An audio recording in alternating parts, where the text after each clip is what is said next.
And then just to help it boil quicker, put the lid on. You can take the lid off once you get it up to boil to allow some of the liquid to boil off, and put whatever else you need in there, which would include the immersion chiller and the hop spider, which are both completely optional, but this just add the hops to that. Makes it easier to remove the hops once you've done soaking them in the wort to get the bitterness units out and the other bits of flavor out of there. Now we just leave the pot, it's on the heat to get hot, get up to boil. Okay, so we've got a nice boil going here. Just give it a stir, slow it down a bit. I had the lid on just to get it to boil up quicker. There's the hop spider. You can also use a hop sock. What I like about this is you can take your hops and you go put them in, and there we go, easy peasy. And then we set the timer, 45 minutes. So while those hops need to be in for 60 minutes, at 45 minutes we need to add some more hops, which will be this little batch over here. So I'll put those next to the timer. When the timer goes off, that will remind me to put those in there, because it's cooled off a little bit too much now.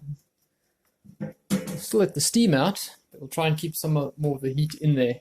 We do want some boil off to basically raise the gravity by boiling off some of the water. But there we go. So we've got another 45 minutes, and then we can actually add the immersion chiller. Yes, homemade. Homebrewers do a lot of home manufacture, I suppose, of equipment because it's much cheaper. This will also go in at about 15 minutes. Boiling it for 15 minutes will make it very sterile, as opposed to adding it a bit too late when it's already cooling down. We don't want to do that. Once this liquid starts cooling down, then we start worrying very much about being very sanitary, trying not to let any microbial nasties get in there. We only want our yeast to go in there once it's at the right temperature. So by the time it gets down to 25 degrees, we're in the severe danger zone for infection, and we want to be very careful then.